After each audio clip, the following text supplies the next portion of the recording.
Hello and welcome to this lecture. In this one we are going to take a look at some achievements from narrow AI, so from very specific expert models, and I put it on a timeline so that we can take a look at what happened some while ago and what were more recent achievements. So going back in time, the earliest form that I can think of is basically Deep Blue.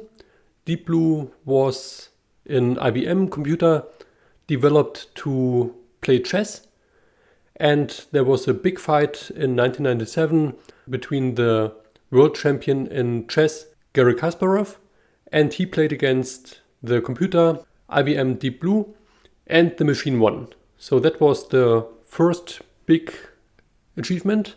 But then in 2015 there was a similar fight. Now it wasn't chess, now it was about Go, and this time a system developed by Google, specifically the DeepMind branch from Google, developed a system called AlphaGo, and this system played against Lee Sedol, which is one of the best players in Go, and the system AlphaGo was able to beat Lee Sedol with 4-1.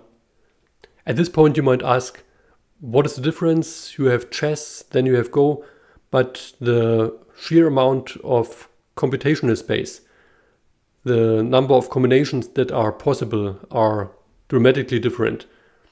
In Go you have more possible game situations than there are atoms in the universe. So they used a completely different approach when they were developing AlphaGo compared to the old days with Deep Blue, which was basically developing and simulating certain game strategies.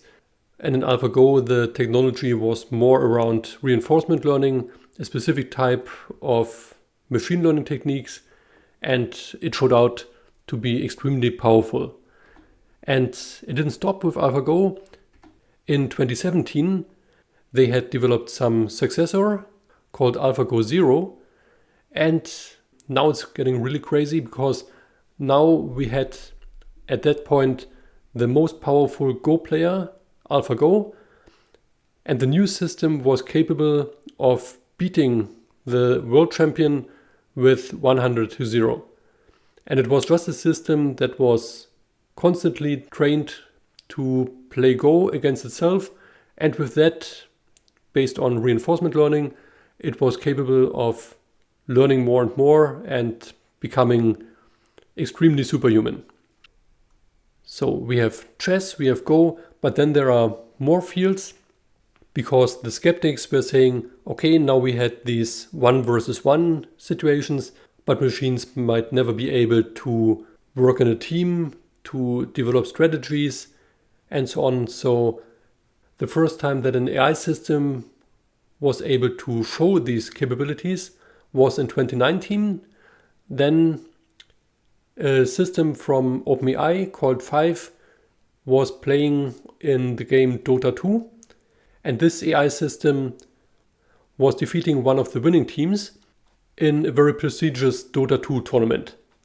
So cooperation was also now possible with AI systems, and then other games were played like Cicero, and the system was called Cicero AI, and it was showing that it can be as good to be ranked in the top 10% of all players. So this was just a compilation of different fields in which AI systems have shown quite outstanding capabilities, but they were all still just experts on a very narrow field. And now we're going to find out more about the performance of the models and what they are capable of. Thank you very much, and see you in the next one.